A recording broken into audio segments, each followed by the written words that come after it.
पतित पावन सीताराम, ईश्वर अल्लाह तेरे नाम, सबको सन्मति दे भगवान, रघुपति राघव राजा राम,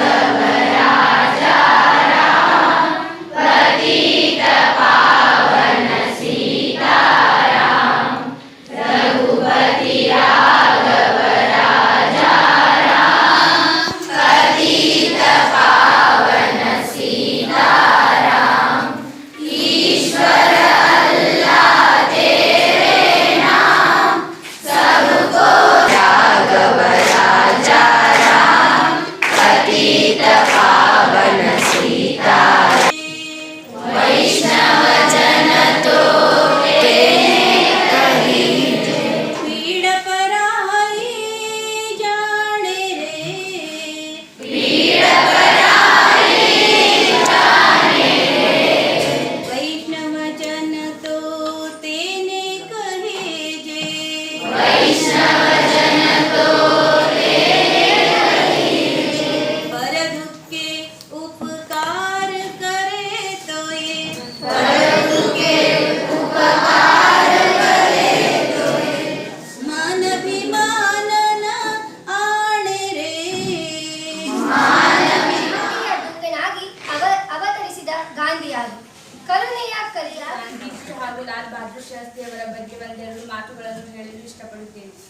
ಗಾಂಧೀಜಿ ಅಕ್ಟೋಬರ್ 2ರಂದು ರಾಷ್ಟ್ರಗಳನ್ನಾಗಿ ಮಾಡಿಕೊಂಡಿದ್ದರು. 1930ರಲ್ಲಿ ಉಪ್ಪಿನ ಸತ್ಯಾಗ್ರಹದಲ್ಲಿ ಸ್ವತಃ ತಾವೇ ಉಪ್ಪು ತಯಾರಿಸುವ ಸಾಹಸ ಮಾಡಿ ಬ್ರಿಟಿಷರು ಹೇರಿದ ಉಪ್ಪಿನ ಮೇಲೆ ಕರವನ್ನು ವಿರೋಧಿಸಿದರು. ಗಾಂಧೀಜಿಯವರು ಹಲವು ಬಾರಿ ಉಪದೇಶಕ್ಕಿಂತ ಸಹನೆ ಬಹಳ ಪ್ರಮುಖವಾದುದು. ನಾಳೆಯೇ ನೀವು ಸಾಯುತ್ತೀರಿ ಎಂದೇ ಇಂದು ಬದುಕಿ, ಎಂದೆಂದಿಗೂ ಬದುಕಿ ಇರುತ್ತೀರಿ ಎಂದು ಭಾವಿಸಿಕೊಂಡು ಹೊಸದನ್ನು ಕಲಿಯಿರಿ. ನಮಗಾಗಿ ನಾವು ಏನು ಮಾಡುತ್ತೇವೆ ಎಂಬುದು ನಮ್ಮೊಂದಿಗೆ ಕೊನೆಗೊಳ್ಳುತ್ತದೆ. ಇತರರಿಗೆ ಏನು ಮಾಡುತ್ತೇವೆ ಎಂಬುದು ಶಾಶ್ವತವಾಗುವುದು. ನಿಮ್ಮ ದೈಹಿಕ ಸಾಮರ್ಥ್ಯದಿಂದಲ್ಲ, ಅದು ಅದಮ್ಯ ಅಂತಹ ಶಕ್ತಿಯಿಂದ ಬರುವಂಥದ್ದು. ಸರಳ ಜೀವನ ಮತ್ತು ಮೇಲ್ಮಟ್ಟದ ವಿಚಾರ ಮನುಷ್ಯನನ್ನು ಮಹಾನ್ ವ್ಯಕ್ತಿಯನ್ನಾಗಿ ರೂಪಿಸುತ್ತದೆ. ನಾಳೆಯೇ ನೀವು ಸಾಯುತ್ತೀರಿ ಎಂದು ಇಂದು ಬದುಕಿ ಎಂದೆಂದಿಗೂ ಬದುಕಿಯೇ ಇರುತ್ತೇವೆ ಎಂದು ಭಾವಿಸಿಕೊಂಡು ಹೊಸದನ್ನು ಕಲಿಯಿರಿ. ಇವತ್ತು ಇಡೀ ಭಾರತದಾದ್ಯಂತ ಎರಡು ಮಹಾನ್ ಚೇತನರು ಹಾಗೆ ದೇಶ ಕಂಡಂತಹ ಮಹಾತ್ಮರು, ಒಬ್ಬರು ಮಹಾತ್ಮ ಗಾಂಧೀಜಿಯವರು ಹಾಗೆಯೇ ಲಾಲ್ ಬಹದ್ದೂರ್ ಶಾಸ್ತ್ರಿಯವರ ಜನ್ಮ ದಿನಾಚರಣೆಯನ್ನು ಆಚರಿಸ್ತಾ ಇದ್ದೇವೆ. ಮಹಾತ್ಮ ಗಾಂಧೀಜಿಯವರ ಬಗ್ಗೆ ಕೆಲವೊಂದಿಷ್ಟು ವಿದ್ಯಾರ್ಥಿಗಳೆಲ್ಲ ಮಾತನಾಡಿದ್ದೀರಿ. ಕೆಲವೊಂದಿಷ್ಟು ವಿಚಾರಗಳನ್ನು ನಮಗೆ ತಿಳಿಸೋದಕ್ಕೆ ಇಷ್ಟಪಡ್ತೀನಿ. ಮಹಾತ್ಮ ಗಾಂಧೀಜಿಯವರು ಅಕ್ಟೋಬರ್ 2, 1869ರಲ್ಲಿ ಈಗಿನ ಗುಜರಾತ್ ರಾಜ್ಯದ ಪೋರ್ಬಂದರ್ನಲ್ಲಿ ಜನಿಸ್ತಾರೆ. ಇಂಗ್ಲೆಂಡಿಗೆ ಹೋಗಿ ವಕೀಲಿ ಬ್ಯಾರಿಸ್ಟರ್ ಪದವಿಯನ್ನು ಪಡ್ಕೊಳ್ತಾರೆ. ಇಂಗ್ಲೆಂಡಲ್ಲಿ ಅಂದರೆ ವಕೀಲಿ ವೃತ್ತಿಗೆ ಬೇಕಾಗಿರ್ತಕ್ಕಂಥ ಪದವಿಯನ್ನು ಪಡ್ಕೊಂಡು ವಾಪಸ್ ಭಾರತಕ್ಕೆ ಬರ್ತಾರೆ. ಭಾರತದಲ್ಲಿ ಅಷ್ಟೊಂದು ಯಶಸ್ಸು ಸಿಗೋದಿಲ್ಲ ಅವರಿಗೆ. ದಕ್ಷಿಣ ಆಫ್ರಿಕಾಕ್ಕೋಸ್ಕರ ತಮ್ಮ ವಕೀಲಿ ವೃತ್ತಿಯನ್ನು ಮುಂದುವರಿಸಬೇಕು ಅಂತ ಹೇಳಿ ದಕ್ಷಿಣ ಆಫ್ರಿಕಾಕ್ಕೆ ಹೋಗ್ತಾರೆ. ಆ ದಕ್ಷಿಣ ಆಫ್ರಿಕಾದಲ್ಲಿ ನಡೆದಿರ್ತಕ್ಕಂಥ ಒಂದು ಘಟನೆ ಅವರ ಇಡೀ ಜೀವನವನ್ನೇ ಬದಲಾಯಿಸಿರ್ತಕ್ಕಂಥ ಒಂದು ಘಟನೆ. ಪ್ರಯಾಣ ಮಾಡುವಂತ ಸಂದರ್ಭದಲ್ಲಿ ಇವರು ಕರಿಯರು ಅನ್ನೋ ಒಂದೇ ಕಾರಣಕ್ಕೋಸ್ಕರ ಏನ್ ಮಾಡ್ತಾರೆ ಅಂತಂತೇಳಿ ಇವರನ್ನ ಪ್ರಯಾಣದ ಮಧ್ಯದಲ್ಲಿ ಯಾವುದೋ ಒಂದು ಸ್ಟೇಷನ್ ಅಲ್ಲಿ ಏನ್ ಮಾಡ್ತಾರೆ ಅಂತಂತೇಳಿ ಇವರನ್ನ ಆ ಮೊದಲ ದರ್ಜೆಯ ಬೋಗಿಯಿಂದ ಕೆಳಗಡೆ ಇಳಿಸ್ಬಿಡ್ತಾರೆ. ಯಾವ ಕಾರಣಕ್ಕೆ? ಇವರು ಕೇವಲ ಕರಿಯರು ಅನ್ನುವಂತ ಕಾರಣ ದಕ್ಷಿಣ ಆಫ್ರಿಕಾದಲ್ಲಿ. ಆ ಒಂದು ಘಟನೆ ಅವ್ರಿಗೆ ತುಂಬಾ ಮನಸ್ಸಿನ ಪ್ರಭಾವ ಬೀರುತ್ತೆ. ಈ ಒಂದು ತಾರತಮ್ಯವನ್ನ ಹೋಗಲಾಡಿಸ್ಬೇಕಲ್ಲ ದಕ್ಷಿಣ ಆಫ್ರಿಕಾದಲ್ಲಿ. ಸಾಕಷ್ಟು ಅಲ್ಲಿಂದನೇ ಸ್ನೇಹಿತರು ಹೇಳಿದ್ರು, ಸಾಕಷ್ಟು ಚಳವಳಿ, ಅಸಹಕಾರ ಚಳವಳಿ, ಬ್ರಿಟಿಷರ ವಿರುದ್ಧ ಮಾಡಿರ್ತಕ್ಕಂಥ ಚಳವಳಿ. ಮಹಾತ್ಮ ಗಾಂಧೀಜಿಯವರು ಅವರ ಒಂದು ಕರೆಗೆ ಅಂತಂದ್ರೆ ನಾವು ಬ್ರಿಟಿಷರ ವಿರುದ್ಧ ಅಸಹಕಾರ ಚಳವಳಿಯನ್ನು ಮಾಡಬೇಕು ಅಂತಂದಾಗ ಬ್ರಿಟಿಷರ ಎಲ್ಲ ನೀತಿ ನಿಯಮಗಳಿಗೆ, ಅವರು ತಂದಿರ್ತಕ್ಕಂಥ ಕಾನೂನುಗಳಿಗೆ ನಾವು ಸಹಕಾರವನ್ನ ಕೊಡೋದಿಲ್ಲ, ಭಾರತೀಯರು ಸಹಕಾರವನ್ನ ಕೊಡೋದಿಲ್ಲ. ಬಟ್ ಅವರ ಒಂದು ಕರೆಗೆ ಇಡೀ ಭಾರತ ದೇಶದಾದ್ಯಂತ ಎಂತ ಒಂದು ಅಲೆ ಸೃಷ್ಟಿಯಾಗಿದೆ ಅಂತ ಹೇಳಿದ್ರೆ, ಇಡೀ ಭಾರತ ದೇಶದಾದ್ಯಂತ ಅಸಹಕಾರ, ಬ್ರಿಟಿಷರ ಎಲ್ಲ ಶಾಲೆಗಳಲ್ಲಿ ಓದ್ತಾ ಇದ್ದಂತ ವಿದ್ಯಾರ್ಥಿಗಳು, ಬ್ರಿಟಿಷರ ಶಾಲೆಯಲ್ಲಿ ಓದ್ತಾ ಇದ್ದಂತ ವಿದ್ಯಾರ್ಥಿಗಳು ಶಾಲೆಯನ್ನ ತೊರೆಯುತ್ತಾರೆ, ಬ್ರಿಟಿಷರ ಶಾಲೆಯನ್ನ ಬಿಡ್ತಾರೆ. ಮಹಾತ್ಮ ಗಾಂಧೀಜಿಯವರು ಮತ್ತೊಂದು ಕಲ್ಕತ್ತಾದಲ್ಲಿ ಒಂದು ಗಲಭೆಯನ್ನ ಶಾಂತಗೊಳಿಸುವಂತಹ ಸಂದರ್ಭದಲ್ಲಿ ಇದ್ರು. ಇಡೀ ದೇಶ ಸ್ವತಂತ್ರ ಹೋರಾಟ ಸ್ವತಂತ್ರದಲ್ಲಿ ಸಂಭ್ರಮಾಚರಣೆ ಮಾಡ್ತಾ ಇರ್ಬೇಕಾದಾಗ ಅವರು ಮತ್ತೊಂದು ಕೆಲಸದಲ್ಲಿ ನಿರತರಾಗಿದ್ರು, ದೇಶದಲ್ಲಿ ಶಾಂತಿ ಇರ್ಬೇಕು ಯಾವಾಗಲೂ ಅಂತ ಹೇಳಿ. ಅಂತಹ ಒಂದು ಮಹಾತ್ಮ ಗಾಂಧೀಜಿಯವರ ಆದರ್ಶಗಳೇನಿದ್ದಾವೆ, ಇಂತಹ ದಿನಾಚರಣೆಗಳ ಉದ್ದೇಶ ಏನು ಅಂತಂತ ಹೇಳಿದ್ರೆ, ಅವರ ಬಗ್ಗೆ ತಿಳ್ಕೊಳ್ಳೋದ್ರ ಜೊತೆಗೆ ಅವರಲ್ಲಿರ್ತಕ್ಕಂಥ ಏನು ಸತ್ಯ, ಅಹಿಂಸೆ, ಶಾಂತಿ ಇಂಥ ಎಲ್ಲ ವಿಚಾರಗಳಿದಾವಲ್ಲ, ಅಂಥವುಗಳನ್ನ ನಮ್ಮ ಜೀವನದಲ್ಲಿ ಅಳವಡಿಸ್ಕೊಳ್ಬೇಕು. ಸ್ವಚ್ಛತೆಗೆ ಹೆಚ್ಚು ಮಹತ್ವ ಕೊಡ್ತಾ ಇದ್ರು. ವಿದ್ಯಾರ್ಥಿ ಎಲ್ಲರಿಗೂ ಇಂದಿನ ದಿನದ ವಿಶೇಷತೆ ಗಾಂಧೀಜಿ ಮತ್ತು ಶಾಸ್ತ್ರೀಜಿ ಅವರ ಜಯಂತಿಯ ಹಾರ್ದಿಕ ಶುಭಾಶಯಗಳನ್ನ ಕೋರ್ತಾ ಇದ್ದೀವಿ. ಇವತ್ತು ಇಬ್ಬರು ವ್ಯಕ್ತಿಗಳ ಪರಿಚಯ ಆಗ್ತಾ ಇದೆ, ಅವರ ಸೇವೆಯನ್ನು ನಾವು ಕೊಂಡಾಡ್ತಾ ಇದ್ದೇವೆ, ಅವರಿಗೆ ಧನ್ಯವಾದ ಸಮರ್ಪಣೆಯನ್ನು ಮಾಡ್ತಾ ಇದ್ದೇವೆ. ಇದು ಬಹಳ ಅತ್ಯಗತ್ಯ. ಯಾಕಂದ್ರೆ ಇದರಲ್ಲಿಯೇ ಹುಟ್ಟಿ ಬಡತನದಲ್ಲಿಯೇ ಬೆಳೆದು ಬಡತನದಲ್ಲಿಯೇ ಅಂತ್ಯ ಕಂಡಂತಹ ಒಬ್ಬ ನಾಯಕ ಯಾರಾದ್ರೂ ಇದ್ರೆ ಅದು ಖಂಡಿತವಾಗಿ ಶಾಸ್ತ್ರಿ ಅಂತ ಹೇಳಿದ್ರೆ ತಪ್ಪಾಗಲ್ಲ. ಇಂತಹ ಒಬ್ಬ ವ್ಯಕ್ತಿಯ ಶೈಕ್ಷಣಿಕ ಜೀವನ ಹೇಗಿತ್ತು ಅಂತಂದ್ರೆ, ದೋಣಿಯನ್ನು ದಾಟಿ ಹೋಗ್ಬೇಕಾಗಿತ್ತು. ಗಂಗಾ ನದಿ ತುಂಬಿ ಹರಿತಾ ಇರ್ತಾಳೆ, ಆ ನದಿಯನ್ನ ದಾಟಿ ಹೋಗ್ಬೇಕು. ಹೋಗುವಾಗ ಅಂಬಿಕನಿಗೆ ದುಡ್ಡು ಕೊಡ್ಬೇಕು, ಬರುವಾಗ ಅಂಬಿಕನಿಗೂ ದುಡ್ಡು ಕೊಡ್ಬೇಕು. ಅಷ್ಟು ದುಡ್ಡು ಇರ್ಲಿಲ್ಲ ಅವ್ರ ಹತ್ರ. ಹಾಗಾಗಿ ಹೋಗುವ ಖರ್ಚನ್ನು ಮಾತ್ರ ಅವರ ಅಜ್ಜ ಭರಿಸ್ತಾ ಇತ್ತು. ಬರುವಾಗ ಏನ್ ಕತೆ, ಆ 7 ಕಿಲೋಮೀಟರ್ ಆ ತುಂಬಿ ಹರಿಯುತ್ತಿದ್ದ ಗಂಗಾ ನದಿಯನ್ನ ಈಜಿ ಮನೆಗೆ ಬರ್ತಾ ಇದ್ದಾರೆ ತೋರಿಸಿ ಅಂತ ಹೇಳ್ತಾರೆ. ವಿದ್ಯಾರ್ಥಿನಿಯರು ಅಲ್ಲಿಗೆ ಕೈ ಬಿಟ್ಟು ಅವ್ರು ಏನ್ ಮಾಡ್ತಾರೆ, ಅಸಹಕಾರ ಚಳುವಳಿಗೆ ಧುಮುಕ್ತಾರೆ. ಸೆರೆಮನೆ ವಾಸ ಅನುಭವಿಸಬೇಕಾಗುತ್ತೆ. ಅವರ 18ರ ಒಳಗಿದ್ದಾರೆ ಅನ್ನುವ ಕಾರಣಕ್ಕೆ ಅವರನ್ನು ಬೇಗ ಬಿಡುಗಡೆ ಕೂಡ ಮಾಡ್ತಾರೆ, ಅಪ್ರಾಪ್ತ ಅನ್ನುವ ಕಾರಣಕ್ಕೋಸ್ಕರ. ಬಿಡುಗಡೆ ಮಾಡ್ತಾರೆ. ಮತ್ತೆ ಅವರು ಸಕ್ರಿಯವಾಗಿ ಸ್ವಾತಂತ್ರ್ಯ ಹೋರಾಟದಲ್ಲಿ ಪಾಲ್ಗೊಳ್ತಾರೆ. ತದನಂತರ ಮತ್ತೊಮ್ಮೆ ಅವರು ಚಳವಳಿಯಲ್ಲಿ ಭಾಗವಹಿಸಿದ್ರಿಂದ ಅವರನ್ನ ಮತ್ತೆ ಸೆರೆಮನೆ ವಾಸವನ್ನ ಎಂದು ಖಾತೆಯನ್ನು ಕೊಡ್ತಾರೆ.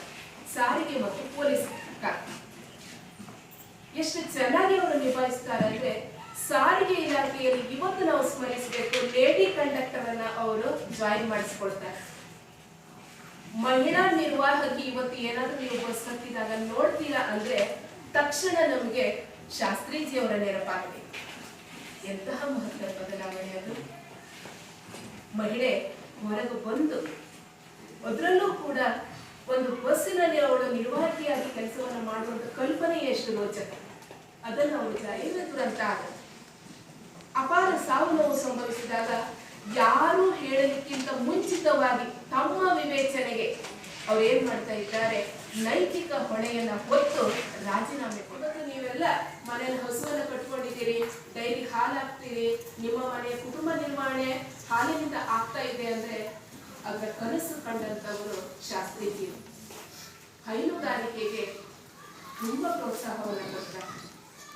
ಅಂದ್ರೆ ಎಲ್ಲೂ ಕೂಡ ನಾವು ಪರದೇಶಕ್ಕೆ ಡಿಪೆಂಡ್ ಆಗಬಾರದು ಅಂತ. ಎಷ್ಟು ಸರಳ ಸಜ್ಜನ ಸಂಭಾವಿತ ವ್ಯಕ್ತಿ ಅನ್ನೋದಕ್ಕೆ ಒಂದು ಉದಾಹರಣೆ. ಸಹನೆ ತಾಳ್ಮೆ ಅಲ್ಲ, ಯಾಕಂದ್ರೆ ನಾ ಯಾಡಕ್ಕೇನೆ ಹೊರಡ್ತಾನೆ ಇಲ್ಲ. ಹಾಗಾಗಿ ನಮ್ಮ ಸಂಸ್ಕೃತಿ ಜೀವನ ಬಗ್ಗೆ ಸಾಕಷ್ಟು ವಿಷಯಗಳನ್ನ ತಿಳ್ಕೊಂಡಿದ್ದೆ. ರವೀಂದ್ರನಾಥ್ ಠಾಗೋರ್ ಅವರು ಹಾಗೂ ಮಹಾತ್ಮ ಗಾಂಧೀಜಿಯವರು ಬಹಳ ಒಳ್ಳೆ ಫ್ರೆಂಡ್ಸ್ ಆಗಿದ್ದಾರೆ. ಅವರಲ್ಲಿ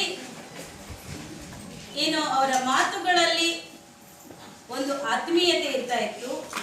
ಹಾಗೆ ಮಹಾತ್ಮ ಅನ್ನುವಂತಹ ಬಿರುದನ್ನ ಗಾಂಧೀಜಿಯವರು ಆ ಮರದ ನೆರಳಿನಲ್ಲಿ ಆಶ್ರಯ ಪಡೆಯದೇ ಇರಬಹುದು. ಅಂದ್ರೆ ಒಂದು ಗಿಡ ನೆಟ್ಟವರು ಆ ಮರದ ನೆರಳಲ್ಲಿ ಆಶ್ರಯವನ್ನು ಪಡೆದೇ ಇರಬಹುದು. ಆದರೆ ಅವರು ಜೀವನದ ಅರ್ಥವನ್ನು ತಿಳಿದುಕೊಂಡು ಬರೀ ಕಲಿಸೋದಿಲ್ಲ, ಜೊತೆಗೆ ಅವರು ಕೂಡ ಕಲಿತಾ ಇರ್ತಾರೆ. ಶಿಕ್ಷಕರು ಬರೀ ಕಲಿಸೋದಲ್ಲ, ನಾವು ನಿಮಗೆ ಕಲಿಸ್ತೀವಿ ಅಂದ್ರೆ ಅದರಿಂದ ನಾವು ಏನನ್ನೋ ತಿಳ್ಕೊತಾ ಇರ್ತೀವಿ. ದೀಪ ಬೇರೆ ದೀಪದ ಬೆಳಕಿನಲ್ಲಿ ಬೆಳಗೋದಿಲ್ಲ, ಅದು ಸ್ವತಃ ತಾನೇ ಕುರಿತ ಬೇರೆಯವರಿಗೆ ಬೆಳಕನ್ನು ಕೊಡುತ್ತದೆ. ಬರೀ ದಡದಲ್ಲಿ ನಿಂತು ನೀರನ್ನು ನೋಡ್ತಾ ಇದ್ರೆ ನೀನು ನದಿಯನ್ನ ದಾಟೋದಕ್ಕೆ ಸಾಧ್ಯವಿಲ್ಲ. ಸ್ವತಃ ನೀರಿನಲ್ಲಿ ಇಳಿದು ಪ್ರಯತ್ನ ಪಟ್ಟರೆ ನೀನು ಆಚೆ ದಡವನ್ನು ಕಲ್ಕೊಂಡು. ರವೀಂದ್ರನಾಥ್ ಠಾಗೋರ್ ಅವರು ಬರೆದಿರುವಂಥದ್ದು. ಸ್ವತಃ ಅವ್ರದೇ ಅದು. ತೋರೆ ಢಾಕಿ ಶಿವನೆ ಕ್ಯೂ ನಾಶೆ ತೋ ಬಿ एकला चलो रे, जोड़ी तोरे ढाकी शिवने क्यों नाचे तो भी एकला चलो रे, एकला चलो एकला चलो एकला चलो एकला चलो रे, जोड़ी तोरे ढाकी शिवने क्यों नाचे तो भी एकला चलो रे, जोड़ी क्यों तो ना कोई ओरे ओरे ओ बगा क्यों करता ना कोई, यदि शोभाई ताके मुक्ति रहे शोभाई तोरे भाई कोता एकला बोलो रे, यदि तोरे भाग्य शिवने क्यों नाशे तो भी एकला चलो रे. ಕಾರ್ಯಕ್ರಮದ ಅಧ್ಯಕ್ಷತೆಯನ್ನು ವಹಿಸಿದ ನಮ್ಮ ಶಾಲೆಯ ಮುಖ್ಯೋಪಾಧ್ಯಾಯರು ಶ್ರೀ ಶಿವಳಿಮಠ್ ಸರ್ ಅವರು ಅಧ್ಯಕ್ಷತೆಯ ಭಾಷಣವನ್ನು ಮಾಡಬೇಕೆಂದು ತಮ್ಮಲ್ಲಿ ವಿನಂತಿ. ಎಲ್ಲರಿಗೂ ಮುಂಜಾನೆ ನಮಸ್ಕಾರ ಹೇಳ್ತಾ, ಮಹಾನ್ ಚೇತನ ಮಹಾತ್ಮ ಗಾಂಧೀಜಿ ಹಾಗೂ ಲಾಲ್ ಶಾಸ್ತ್ರಿ ಜಯಂತಿಯ ಶುಭಾಶಯಗಳನ್ನು ತಮಗೆಲ್ಲ ಹೇಳ್ತಾ, ನಾನು ಹೆಚ್ಚು ವಿಷಯಗಳಾಗಿವೆ, ಯಾಕಂದರೆ ಎಲ್ಲ ವಿಷಯವನ್ನು ಭಾಳ ವಿಸ್ತೃತವಾಗಿ ನಮ್ಮ ಶಿಕ್ಷಕರಿಂದ ತಮಗೆ ತಿಳಿಸಿದೆ ಮತ್ತು ಅವ್ರದ್ದು ಆಚರಿಸ್ತಾ ಇದ್ದೇವೆ. 120ನೇ ವರ್ಷ ಲಾಲ್ ಬಹದ್ದೂರ್ ಶಾಸ್ತ್ರಿ ಅವ್ರದ್ದು ಆಚರಣೆ ಮಾಡ್ತೀವಿ. ಅವರು ತೀರಿ ಹೋದ ನಂತರ ನಮ್ಮನೆಯೊಳಗಿರ್ತಕ್ಕಂಥ ನಮ್ಮ ತಂದೆ ತಾಯಿಗಳ ಹುಟ್ಟುಹಬ್ಬವನ್ನ ಪುಣ್ಯತಿಥಿಯನ್ನು ನಾವು ಆಚರಣೆ ಮಾಡಿರ್ತಕ್ಕಂಥವ್ರು. ಭಾಳ ಅಂದರೆ 5 ವರ್ಷ ಮಾಡಿ ಆಮೇಲೆ ಮತ್ತೆ ಬರ್ತೇವೆ, ವರ್ಷಕ್ಕೊಮ್ಮೆ ಮಾಡ್ತೇವೆ. ಈ ರೀತಿಯಾಗಿರ್ತಕ್ಕಂಥವ್ರು ನಾವು. ಆದರೆ ನಮ್ಮ ಭಾರತ ದೇಶದೊಳಗ ಈ ಮಹಾನ್ ಚೇತನ ಹುಟ್ಟಿ 155 ವರ್ಷ ಆಯಿತು, 120 ವರ್ಷ ಆದರೂ ಸಹಿತ ಅವ್ರನ್ನ ನಾವು ನೆನಿತೀವಿ ಅನ್ನೋದನ್ನು ಬಹಳಷ್ಟು ಮುಖ್ಯ. ಒಂದು ಗಮನಿಸ ಇಟ್ಕೊಡ್ರಿ, ಯಾವ ವ್ಯಕ್ತಿ ಸಮಾಜಕ್ಕಾಗಿ ಜೀವಿಸಿರ್ತಾನ, ಯಾವ ವ್ಯಕ್ತಿ ಸಮಾಜಕ್ಕೆ ಒಳ್ಳೆಯದನ್ನು ಮಾಡಿರ್ತಾನ, ಆತ ಸತ್ತರೂ ಸಹಿತ ಆತನ ವಿಚಾರಗಳು, ಆತನ ಆದರ್ಶಗಳು ಜೀವಂತವಾಗಿರ್ತವೆ. ಆತನು ಸಹಿತ ಮಹಾತ್ಮ ಗಾಂಧೀಜಿಯವರು ವಿದ್ಯಾರ್ಥಿ ತಾವು ಸ್ಟಡಿ ಮಾಡಬೇಕಾದಾಗ ಅವರು ಪರೀಕ್ಷೆ ಬರೆಯುವತ್ನಾಗ ಕ್ಯಾಟಲ್ ಅನ್ನೋ ಪದ ಬರೀಲಿಕ್ಕೆ ಬರ್ತಾ ಇರಲಿಲ್ಲ. ಬಹಳ ಏನಿರ್ತಾರ ಅವರು ಚುರುಕಾಗೆ ಇರ್ತಾರ. ಅದನ್ನ ಬರೀಲಿಕ್ಕೆ ಬರ್ತಾ ಇದ್ದಾಗ ಅವರ ಶಿಕ್ಷಕರು ಮುಂದೆ ನೋಡ್ಕೊಂಡು ಬರೆಯಪ್ಪ ಅಂತ ಹೇಳ್ತಾರೆ. ಅವರು ಅದನ್ನ ಮುಂದಿನವ್ರು ನೋಡಿ ಬರೆಯೋದಿಲ್ಲ. ಏನ್ ಮಾಡೋದವ್ರು ಮುಂದೆ ನೋಡಿ ಬರೆಯೋದಿಲ್ಲ. ಒಟ್ಟೆ ಆ ಪ್ರಶ್ನೆಯನ್ನ ಬಿಟ್ಟು ಬರ್ತಾರ ಹೊರತು ಕಾಪಿಯನ್ನ ಮಾಡಲ್ಲ. ಗಾಂಧೀಜಿ ಎಷ್ಟು ಸರಳ ಜೀವನ ಅಂದ್ರೆ, ಒಮ್ಮೆ ಸ್ನಾನ ಮಾಡೋ ಹೊತ್ನಾಗ ನದಿ ಹೋಗೋ ತಾಯಿಗೆ ಮೇಲೆ ಉಡುಗೆ ಇರಲಿಲ್ಲ. ಅವಾಗ ತಮ್ಮಿರ್ತಕ್ಕಂಥ ವಸ್ತ್ರವನ್ನ ಕೊಡ್ತಾರೆ. ಅವತ್ತಿನಿಂದನೇ ಅವರು ವಸ್ತ್ರ ತ್ಯಾಗ ಮಾಡ್ತಾರೆ. ತಮ್ಮ ಮೇಲ್ಗಡೆ ವಸ್ತ್ರ ಇಲ್ಲ ನೋಡಿರ್ಬೇಕಾದ್ರು, ಅವರ ಮೇಲೆಗೆ ವಸ್ತ್ರ ಇಲ್ಲ. ಅವನನ್ನ ಭಾರತ ದೇಶದ ಬಡ ಫಕೀರ್ ಅಂತ ಕರೀತಾರೆ. ಒಬ್ಬ ಬಡ ಫಕೀರ್ ಅಂತ ಕರೀತಾರೆ. ಅಷ್ಟು ಸರಳ ಜೀವನ ಸಾಗಿಸ್ತಕ್ಕಂಥ ವ್ಯಕ್ತಿ.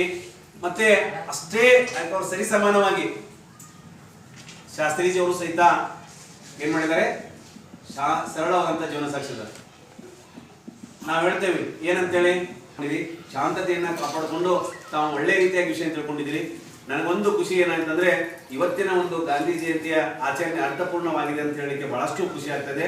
ನನ್ನ ವೈಯಕ್ತಿಕವಾಗಿ ನಮ್ಮೆಲ್ಲ ಸಿಬ್ಬಂದಿ ವರ್ಗಕ್ಕೆ, ನಮ್ಮೆಲ್ಲ ಮುಂದೆ ವಿದ್ಯಾರ್ಥಿಗಳಿಗೆ ಅಭಿನಂದನೆ ಸಲ್ಲಿಸ್ತಾ, ಒಂದು ಹೂ ಅರಳಿದ ನಂತರ ಬಾಡುವುದು ಸಹಜ, ಸೂರ್ಯ ಹುಟ್ಟಿದ ಮೇಲೆ ಮುಳುಗುವುದು ಸಹಜ. ಹಾಗೆ ಒಂದು ಕಾರ್ಯಕ್ರಮ ಪ್ರಾರಂಭವಾದ ಮೇಲೆ ಮುಕ್ತಾಯವಾಗುವುದು ಸಹಜ. ಈಗ ವಂದನಾರ್ಥ. ಈ ಒಂದು ಕಾರ್ಯಕ್ರಮದ ಅಧ್ಯಕ್ಷತೆಯ ಸ್ಥಾನವನ್ನು ವಹಿಸಿಕೊಂಡಂತಹ ನಮ್ಮ ಶಾಲೆಯ ಮುಖ್ಯೋಪಾಧ್ಯಾಯರಾದಂಥ ಶ್ರೀ ಶಿವಳ್ಳಿಮಠ್ ಸರ್ ಅವರಿಗೆ ತುಂಬ ಹೃದಯದ ಧನ್ಯವಾದವನ್ನು ತಿಳಿಸುತ್ತೇನೆ. ಧನ್ಯವಾದಗಳು ಸರ್. ಹಾಗೆ ತಮ್ಮ ಹಲವಾರು ಕಾರ್ಯಗಳ ಒತ್ತಡವನ್ನು ತಡೆಹಿಡಿದು ಈ ಒಂದು ಕಾರ್ಯಕ್ರಮಕ್ಕೆ ಆಗಮಿಸಿರುವ ನಮ್ಮ ಶಾಲೆಯ SDMC ಅಧ್ಯಕ್ಷರಿಗೂ ಹಾಗೂ ಸರ್ವ ಸದಸ್ಯರಿಗೂ ವಂದನೆಯನ್ನು ತಿಳಿಸುತ್ತೇನೆ.